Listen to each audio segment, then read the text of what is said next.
me trying to be the best version I can of myself from a health point of view, from a wealth point of view, and from a family point of view. When you've been running for 70 miles and you've got nothing left in the tank, all of these things that you kind of go through, you finish afterwards and you kind of feel like you can take the world on, because you've completed what in your head before was almost an impossible challenge and mission. And you remember all of that difficulty that you went through, and you just think, right, after that, whether it's business, relationships, wealth, finance, fitness, nothing is unattainable now, because I've conquered that such crazy milestones, crazy challenge.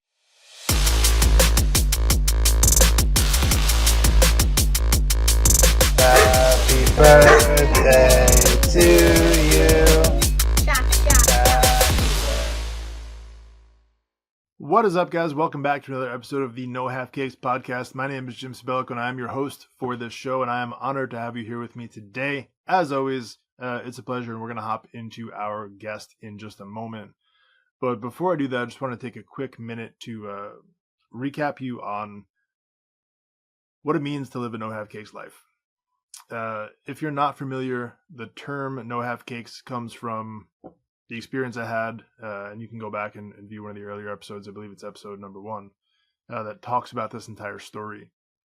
But it's really about not accepting less than anything in every area of your life, right? Not accepting an average experience in your relationships, not expecting average in your profession, not accepting average in your health, continuing to push further, right? So you can be there for yourself for the moments that matter, and really focusing on a definition of success that is holistic.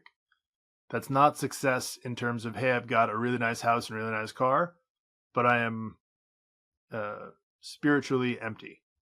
I've got no relationships, or my health is poor, right? It's about finding success in all those areas, and making this approachable so that it doesn't seem overwhelming. I think a lot of people look at, how do I live this ultra version of my life? And it feels far away. I want to encourage you today, before we even get into anything else, it's not as far as you think. That time is going to pass.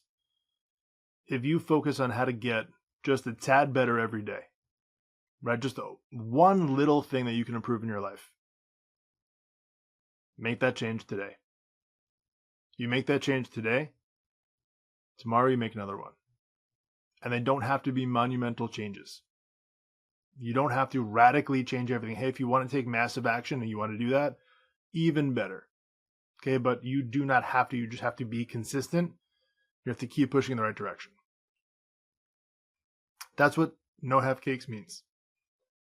It's about not accepting less than in any of these areas. It's about showing up for yourself. It's about pouring into who you are, releasing the authentic version of yourself, embracing that every freaking day, and then showing up and continuing to level yourself up, continuing to build your relationships, continuing to build your health, your finances, your emotions, your spirituality, your profession. Right? You want to live this life where you can receive all the possible benefits from it. You got to be able to put yourself into it. And it's got to be authentic. You can't worry about other people's opinions of you.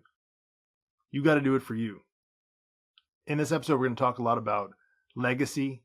We're going to talk about the challenges that come from pushing yourself to do things that you've never done before. We're going to talk about how to be a great dad. We're going to talk about struggling with all sorts of things. But one thing in common is consistently showing up, mastering the mundane. It's showing up for yourself and pushing yourself further every day. Not with this expectation that you're going to be perfect, but this expectation that you're not going to give up on yourself. You're going to go through all the emotions. You're going to feel all the feelings. But what you're not going to do is you're not going to quit. In this conversation, we're going to talk with a good friend, Ian Macbeth, who's got a lot of experience in all these areas and is going to share it with us. So let's hop into that conversation right now. All right. So again, just want to thank you for being here. I appreciate you taking the time to be here. I'm pumped to have this conversation, and I know in looking at some of your bio, there's a lot of interesting stuff there. The thing that caught my eye immediately was running 100 miles in under 24 hours, and what you said about how much you learned about yourself in the process. So I'm just curious, like, what was the impetus for doing that? Was it like a physical challenge? Was it a mental challenge? How'd you sign yourself up for doing that? Yeah, it ended up being all of that in reality. It was, physical, mental. I think so. I've got this whole thing around kind of this trilogy, which is me trying to be the best version I can of myself from a health point of view, from a wealth point of view, and from a family point of view. So I'm very aware that I can't be 10 out of 10 on one of those without sacrificing one of the others. So I'm kind of like striving towards sort of 8 out of 10 on all of them is kind of the life mission, if you like, and then getting a little bit better on all of them. And one of those being health was around every year trying to set myself a challenge, which was bigger and scarier and harder than something I'd done the year before. So running, I got into in lockdown. I didn't used to run at all before lockdown and before COVID and stuff like that. And it just evolved really from half marathons into 50 milers. And then the last 3 years, I've done a 100-mile race each year for the last 3 years. And I've got next year's booked in already. So yeah, it kind of just came as this thing of trying to be better in those three disciplines kind of year after year. So yeah, it was an experience. You mentioned trying to be the best version of yourself in all those three areas. Was there a point in time where that wasn't the case, where you were maybe pushing super hard in like the wealth area, but maybe not so much in physical or showing up for your family? Yeah, I think probably, yeah, I'm 40 now. I'm 41 this month, and I think there's times in life where you kind of, when you're in your 20s, you're kind of really focused by what catches your eye at that point. So career and business and really giving myself to the people that own the company and the career and where I was employed, and I was climbing the ladder and doing well and being successful in that, and it was quite addictive, the kind of progression of a career path, and then it became frustrating, and then it became probably to a point when you get to a certain level of seniority where you maybe step outside of your own character. You stop sort of being authentically yourself, and you sort of almost drive into what the next position is rather than what naturally you want to do. Then I had my daughter 8 years ago, and that was probably a big kind of shift, a big sort of pivot in the moral compass, where you kind of look at the world in a slightly different way. And that was probably the trigger point where things then started to look very different. As a parent, to not being a parent is two very different places. So that was probably the moment where you realized, yeah, I'm being a bit of an arsehole. I need to change. Yeah, it's certainly an interesting perspective shift you get when you realize, like, I don't know, how many kids do you have? I've got two now. Okay, a daughter and a son, or two daughters? Two daughters, yeah, 8 and 3. So for me, I have a son and a daughter, and kind of the quote that I heard was, I'm gonna mess up the quote, but the sentiment is the same. My son is learning what to be, and my daughter is learning what to marry. Like, the way that I exist in our household is teaching my son what to grow up into, and it's teaching my daughter what to look for in a husband.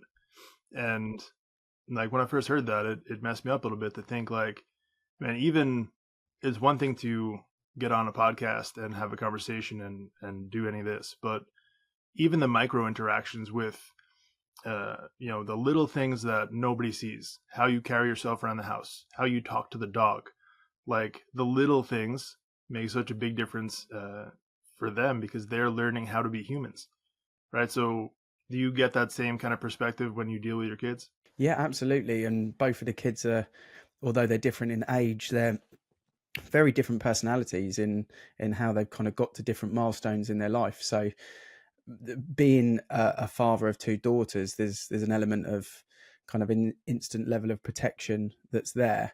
But much like you said, kind of being that role model for what they visualize males as being or should be. So you've got a real kind of duty of care to your daughters, or your son in your case, to be that kind of that role model that you want them to have in their life. That's your responsibility, and also to be present as well. I think that's a big part of why I talk about not trying to be 10 out of 10 in one, because if I was 10 out of 10 in fitness, or if I was 10 out of 10 in wealth and career and business, and then I wasn't around as much with the kids, that would disappoint me. I think kind of being around the kids and being able to do the school run and teach them, and help them with their homework, and being around with them on the weekends is really important for them. So they're the kind of big sort of drivers for me to try and balance those, or keep those plates spinning, balance that kind of pivot line that's constantly changing, because there is no rule book, there is no perfect parent. You have to learn on your feet. And I think actually ultra running has helped me with that a little bit, because that is a big part of, if you go and run for 24 hours or you run an ultra marathon, things will go wrong and there will be challenges physically, mentally. There is no perfect playbook in that game. After I completed my first 100-mile race, I kind of felt, because of everything that I'd gone through within the race, of elation and tears and emotion and injuries, and running through the dark on my own in the rain when you've been running for 70 miles and you've got nothing left in the tank, all of these things that you kind of go through, you finish afterwards and you kind of feel like you can take the world on, because you've completed what in your head before was almost an impossible challenge and mission. And you remember all of that difficulty that you went through, and you just think, right, after that, whether it's business, relationships, wealth, finance, fitness, nothing is unattainable now, because I've conquered that such crazy milestones, crazy challenge. Yeah. It leads me to ask this question. How do you balance that relentless determination to complete a goal with still being soft around your daughters? Because, you said one is 8, right? My daughter's 8 as well. And I know that there are times when you really want to push them to achieve a thing, but then you also realize that they're an 8-year-old kid.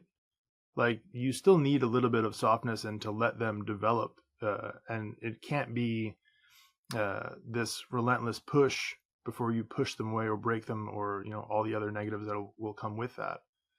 So I'm curious for your your perspective on how you juggle those two different opposite sides. It's difficult. It's the balance, isn't it? It's the balance of life. And I think the way that I've tried to do more and more over the last couple of years, and by no means is anyone perfect, and I'm definitely not perfect when it comes to it, but I've tried to just lead by example, really. And I've tried to show my daughters encouragement in things that they're passionate about. And also when they are passionate about something and something becomes a bit difficult, like my 8-year-old's quite into theatre and drama and stuff like that. She loves dancing around, listening to musicals. So you want to encourage her.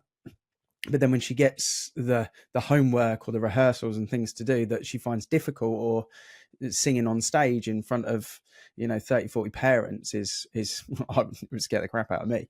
But to do that, you kind of have to bring the encouragement, and that's the bit where you have to have that little bit of force without making it a negative scenario, in my mind, that just push through that little bit of scared, sort of emotionally unsure moment as an 8-year-old girl going on stage, and then the elation you'll get from doing it and completing it will be exceptional. So it's a really fine line, it's a really fine balance, and yeah, still working it out myself. Like I say, the playbook is not there for anyone to download and read, so still working it out. But I think the main thing is that girls know that they've got consistency with me, and that's really important. Try not to get frustrated about things that are my own frustrations, that shouldn't be their frustrations. They don't need to see, and just the encouragement and the empowerment to try and do it, basically try and do that difficult thing. Yeah. And how important do you think it is for your kids to see you fail,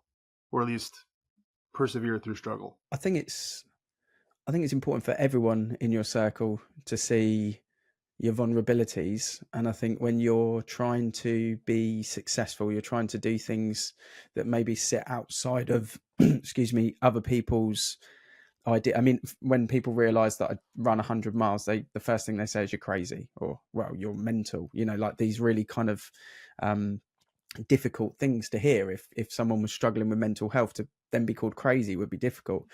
I don't struggle with mental health myself, but at the same time, you kind of take that and you think, these are the things that people probably should rephrase a little bit in this day and age. But to answer the question, I think it's really important that the people around me, when I'm constantly pushing to try and do these things better every year, also see the failure. And I have failed at them. I've failed in races, and there's things I've done in work and with my businesses that have been mistakes and errors.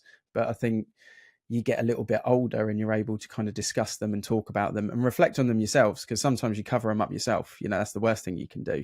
Is one thing kind of the kids seeing the failure, but it's probably even worse if you're failing at something, or you had an error in something, you try and cover it up in your own mind, is probably even worse, because it sits there and it festers inside, and it's not a good kind of thing to have inside you. So it's part of kind of people around you seeing it. It's also kind of good for you to kind of get that out and to get their feedback about it, because normally it's encouragement and not shame and negativity that you think it may be. So did you always have this level of like relentless pursuit, or was this something that kind of developed over time? Take me back to like Ian as a kid. Were you always this same sort of way? I don't think so. No, I mean, I've always been pretty average at school. I've always been very competitive. I've always played competitive sports and things like that. I've always been competitive with my younger brother, and I've always been quite a competitive individual. But I was pretty average at school. I don't think there's something that I can put back in my childhood and say this kind of created me into this. I think it's just things as you go through life where you kind of realize who you want to be. And I think because I've always been quite self-disciplined, I've had the ability to do boring, mundane things that I know will get me the goal that I want to do. And where a lot of people will get to kind of 50, 60% and go, oh, I can't quite be bothered to push through that next bit. It's like the 80-20 rule. I can't push through that next. I've pushed through it because I can be disciplined and focused on what the goal is. And I think that's where it's come from. There's no talent there. It's not like there's no talent in terms of, I was never a track runner that's kind of become this. Like, I just wasn't at all. It's just pure slog it out, discipline, enjoy learning about it and the changes and the different things that come with it. The same with business, the same with parenting. And each day you learn something new, you put it into practice, you see whether it works for you or it doesn't. Sometimes it fails, sometimes it wins. And that's another bit of knowledge that you've got, another chink in the armor that you can kind of put to one side and crack on with. So yeah, I don't think there's like a childhood thing where that's happened. I mean, my parents divorced when I was 4. So, you kind of go through that and you understand the world very quickly. I was arguably the man of the house at 5 years old. For that reason, my mum was a single parent for most of my childhood. So maybe that plays a part in the maturity of looking at things and wanting to be around as a parent and be protective with the kids and stuff like that. But yeah, in terms of the running aspect of it, I think it's just going from being competitive with other kids to being competitive with other people in career to being competitive with friends and family to then growing up and being competitive with myself. Really, that's what I love about running, is there's levels to that game. So I'm not trying to win the game, because you can't.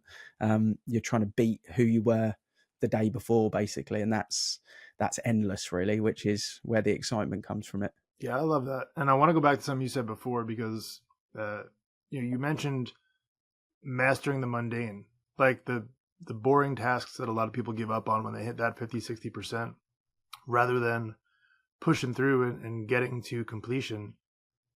I think mastering the mundane is probably one of the most advantageous skills that any person can have if they're trying to be successful at literally anything. It's not the sexiest skill. It's not the most exciting.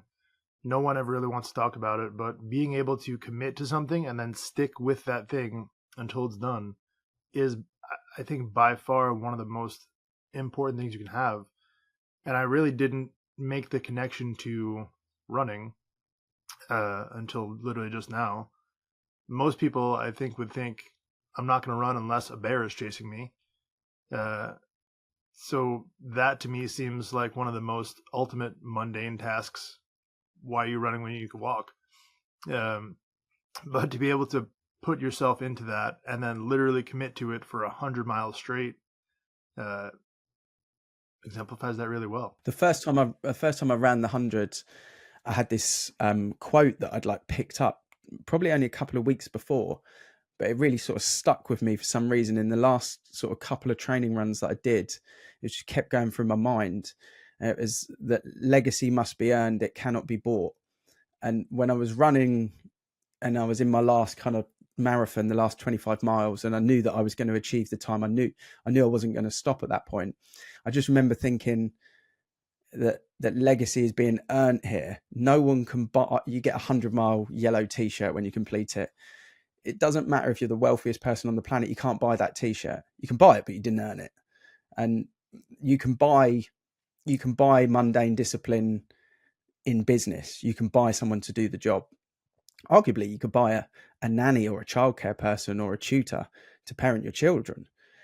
You can't buy that 100-mile race. It doesn't matter who you are, what you are, you have to do it yourself. There is no physical way that anyone else can do it unless you do it yourself. And you have to go through the mundaneness and the difficulty and the problem solving and the dietary element of it. You have to do it yourself. And I think that's why I like it, is it's all on you. You have to buy that. You cannot buy that legacy. You must earn that legacy of having that 100-mile buckle or medal or t-shirt or whatever it may be. And there's not many things in life these days that you can't buy.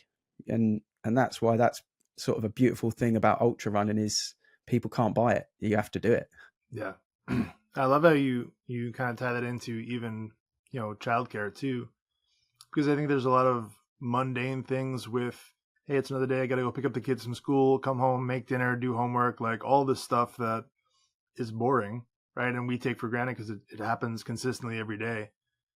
But being able to two things: one is show up and do them yourself, not just outsource them to someone else, because it does make a difference. And number two is to be able to actually enjoy that moment in the moment. Right? I think a lot of us lose the perspective of, I'm so busy with work and with whatever else going on that I'm not thinking about the opportunity to sit here with my 8-year-old daughter and color in a coloring book.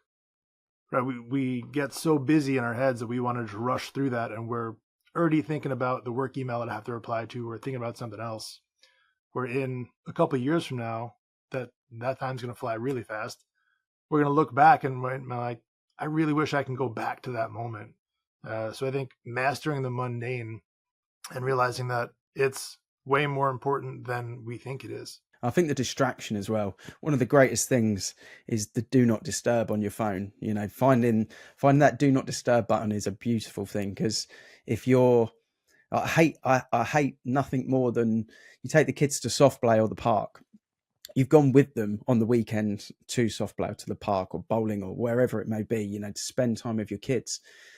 And I hate that I look around and 80% of parents just sat there, just like scrolling on their phone. Like, they're not replying to someone, they're just in another place. And it's like, you took your kids here, like, be present with what you're doing right here. Get in the soft play, go down the slide, jump on the swing with the kids. And I think, I'm not perfect. Sometimes you just get that notification and you pick it up and then you realize, whoa, what's going on here?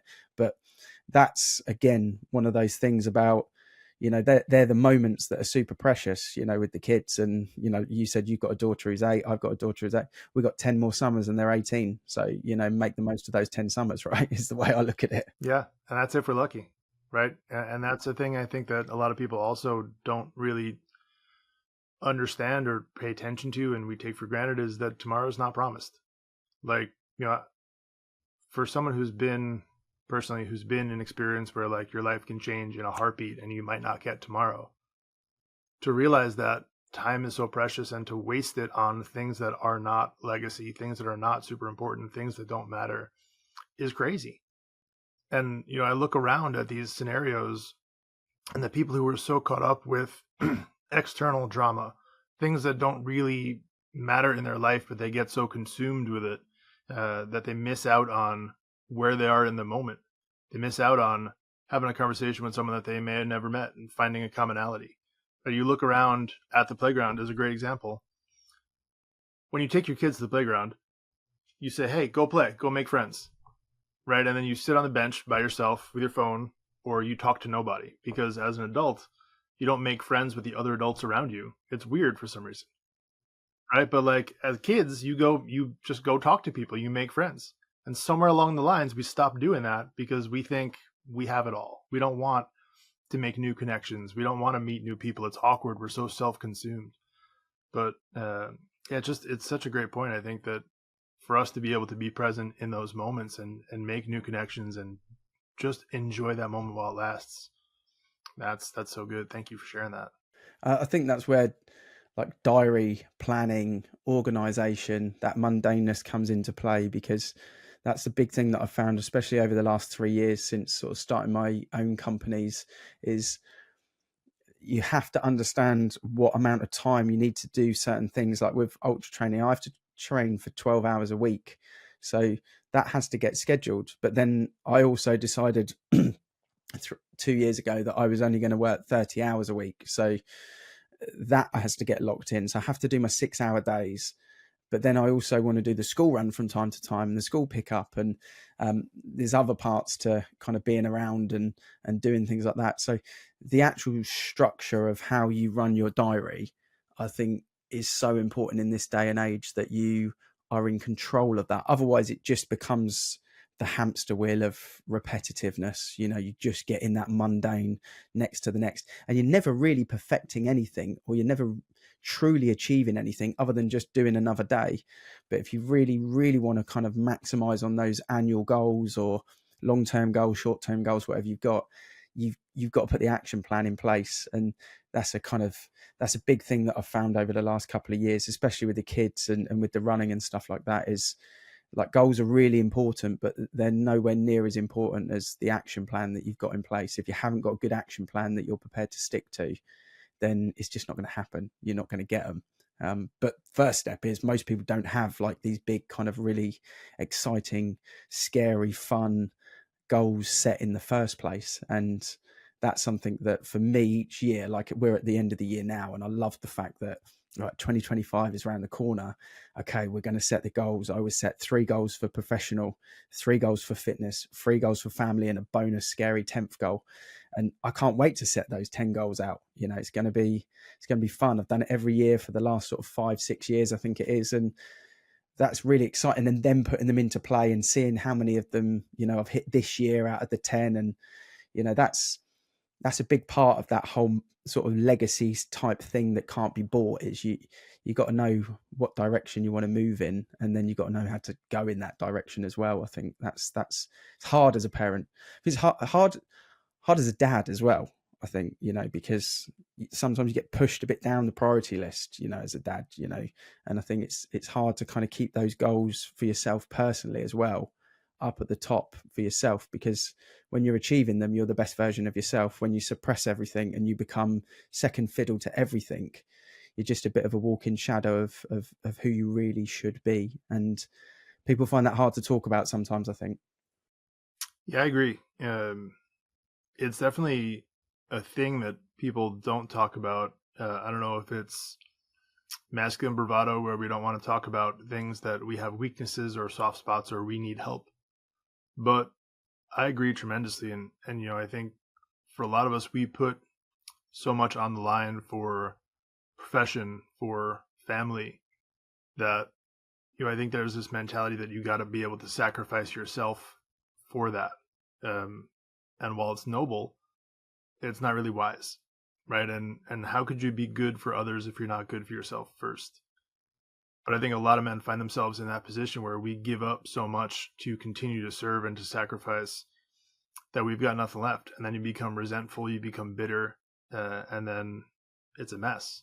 right? And I've certainly gone through that phase myself, probably more than once, and it's ugly. It's hard. It's hard. The energy levels are vital, because you can really get down on your energy and your focus if you get into that.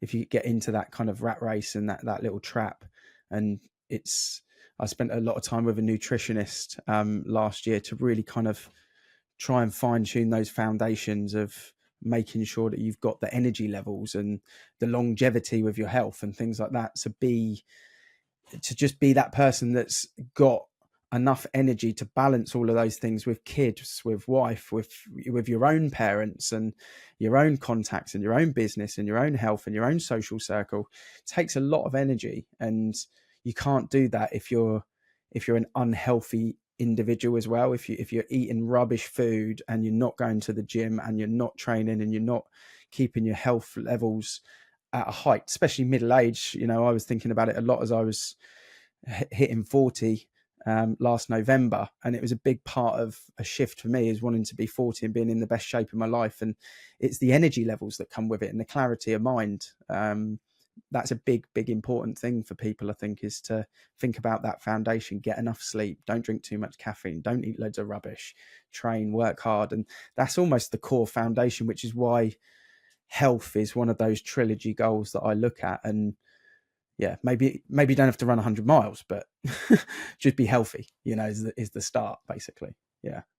And I mean, so when you first started running, you said was during lockdown originally. You didn't, I'm sure, go outside your house and run 100 miles and come back, right? That was originally you went just to go kind of see how far you can go and then continue to push from there. Yeah, I played a bit of football, like soccer. So I just played football before, pretty much my whole life. Did a bit of stuff in the gym, and then obviously lockdown hit. You couldn't socialize, you couldn't do anything. We got over in the UK, we got allowed an hour a day to go and do physical exercise. So at 5 o'clock in the morning, one summer, I just decided every Wednesday I'm going to go and run a half marathon at 5 in the morning, and get out and get that done. And I felt at 5 o'clock in the morning over the woods, there was only me and the deers and the rabbits. There was no one out there, so it was okay to do it. I was a bit naughty. I did an extra hour, but no one was around me, so it was okay. And I did that for a couple of weeks, like maybe a month and a half. And then after lockdown ended, I got a charity place at the London Marathon. So I was like, okay, that's a once in a lifetime spectacle opportunity. And I wanted to try and achieve that under 4 hours. And I managed to run it under 4 hours. And then I was kind of caught, this is all in the same year. What comes next? Do I run further or do I run faster? And I wasn't fast, and I didn't want to run faster because I didn't like being out of breath. So I thought, right, I'll run longer and see how that goes. And just jumped up a few months later into this 50-mile hill race. And it was very difficult, but it was very different because you're not running fast. It is a bit of a all-day picnic because it's about how much food you can get in. Everyone was very sociable. It wasn't competitive like the marathon. It was a really mixed bag of people. I was like, wow, I love this. This is great. I just eat sweets all day, run in the trails, in the beautiful nature, chatting to people that are like-minded. And that was when I was hooked, that first one. And then we signed up for this 24-hour race about 9 months later.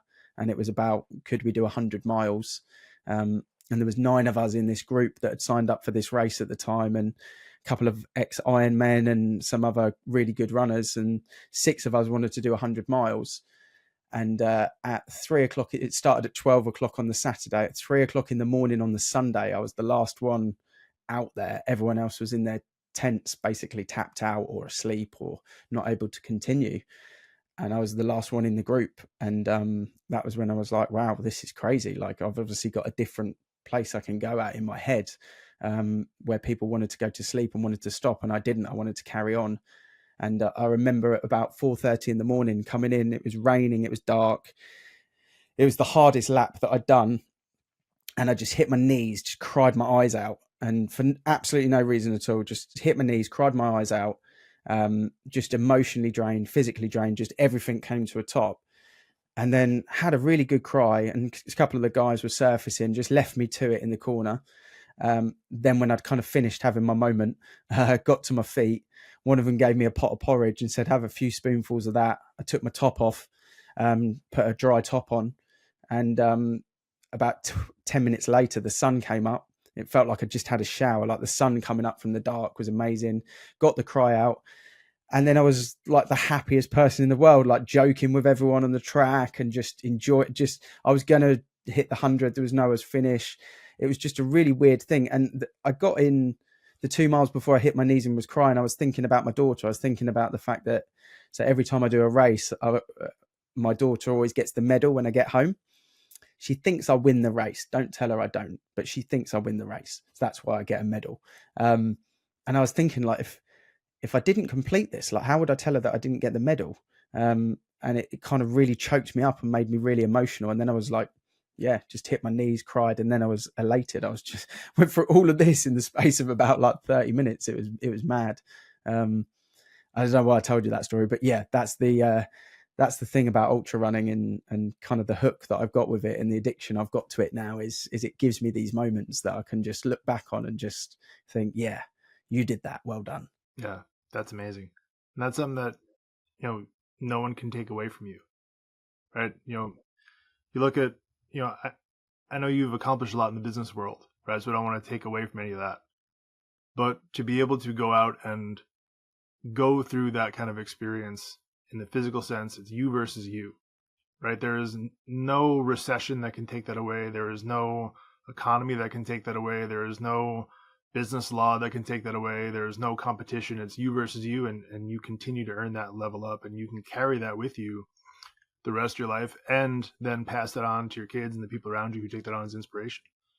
And I think that's such a beautiful thing, especially like you said, to be able to kind of go through all those different emotions.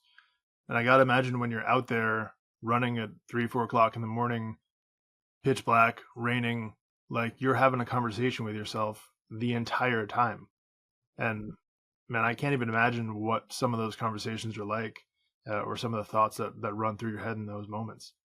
Sometimes, yeah, you can go to strange places. Like you go from really like angry moments in your head to like really like just laughing at something that you didn't realize. I don't know why I'm laughing. I'm just laughing. It just, yeah, you can go for a lot with it. But I mean, I'm not the best ultra runner. I'm all right, but I'll achieve the distance. But I think the main thing for me is to be able to do that and also stay 8 out of 10 on the other two, keep the business moving forward and keep that plate spinning, and have my kids, when I get him from work and they hear that daddy's opened the door, run and literally rugby tackle me to the ground with excitement. Every time that happens, I know that I'm doing right as a parent as well.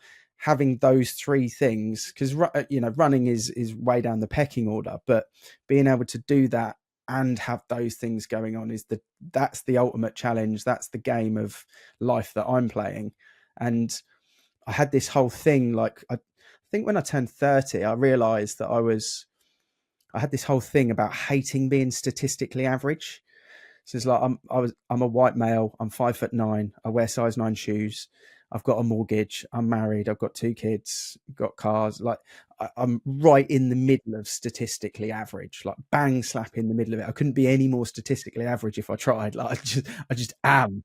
And I hate that because I'm like that. I don't like the fact that that's the case. So that's why I have this whole thing in my head. I've got a book that I've been writing for like 10 years. It probably will never be finished. It will probably be something that I'll keep to myself. I don't know, but it's about being statistically averaged, but being a human superpower. So it's that's the whole thing that goes on in my head, is trying to be this like sort of superhero to myself and my kids a little bit, because statistically I'm set in the average threshold of life. So it's the battle between the statistics and the achievements, really. So yeah, that's a whole thing that kind of goes through my mind a little bit when I'm doing this stuff as well, is trying to be better than what the stats show, if that makes sense. Yeah. And I love that. So I'm definitely going to cast my vote for you to finish that book and put it out, because I would love to read it. But I think that tells a beautiful story about how on paper, all of us have these certain definitions of ourselves, but it doesn't capture your personality or your unique gift, right? The thing about you that can't be measured. I think for all of us to measure ourselves by our height, our weight, our shoe size, our income, like that stuff that is what it is. It's not impactful. But so often we forget to measure ourselves by our heart, our character, our integrity, right? Our legacy. Those things don't show up in averages. And I think it's such a beautiful thing to consider yourself based on those, not just the other metrics. Yeah, it's not trackable data, is it?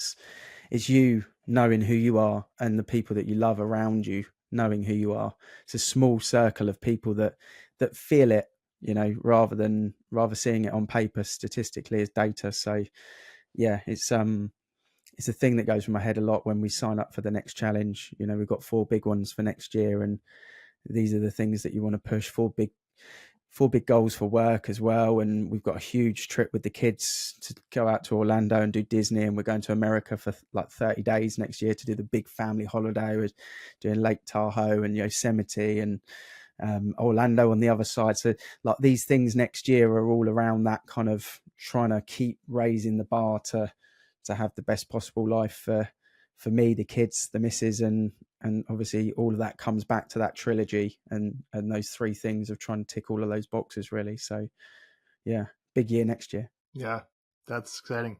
I'm sure the year after that will be even bigger. Man, I love your tenacity for life and just the way that you continue to push forward and your perspective on things. It's really refreshing, and I just want to give you some honor for how you show up and how you share. Because I know that it inspires me, and I'm sure the people around you are probably inspired on the daily. So just want to thank you for being who you are. Yeah, thank you. No, I appreciate it. It's nice to hear. It's nice to do these sort of things because you talk about it authentically, but you don't often sort of think about it that much yourself. So, you know, you kind of leave it and you feel supercharged and ready to go as well. So no, I appreciate you for inviting me on and letting me talk about it. And yeah, I know I'm going to have a good afternoon now as well. So yeah, thank you. Good. And thank you. If you had one bit of advice to give to someone to have a better day today, what do you think that piece of advice would be? It's a big question, isn't it? And it's such an important question, but I think, and it sounds a bit it sounds sometimes negative, but what I never quite know how to articulate it, but just don't be influenced about other people's opinions. You know, just be influenced by your own opinions. And I don't mean that in a negative way. I think people are too easily influenced by what they think other people think, and don't be. You know, that's something that I learned in my 20s. I was constantly trying to please other people, constantly trying to convince their mind to think better of me. And it's not important. It's not what it's about. Just constantly reflect on what's going on inside with yourself. Be reflective about your failures, like you mentioned, the things you want to achieve, the things you want to do. Are you happy with how you spoke to that person? Are your values always aligned with inside what you believe you are? And be authentic, I guess, is the summary to it. Be authentically yourself. Don't be influenced by what you think other people think about you. So that takes time to learn. It's hard in your 20s and your early 30s to pick that up, especially in this day and age with social media and stuff. But yeah, be authentically yourself because you'll be much happier for doing it. Well, that was an amazing conversation. I took a lot from that. So again, just want to honor you for that and for showing up and for showing out. And it makes a big difference. So I just want to encourage you to keep doing what you're doing. And we'll see you, I'm sure, running a lot more and leading a lot more. And maybe we'll even see you when you make it over to the United States. That'll be fun. But again, just want to thank you for everything you shared here today. It's been a pleasure. No worries. Cheers, Jim. Thank you. You're welcome.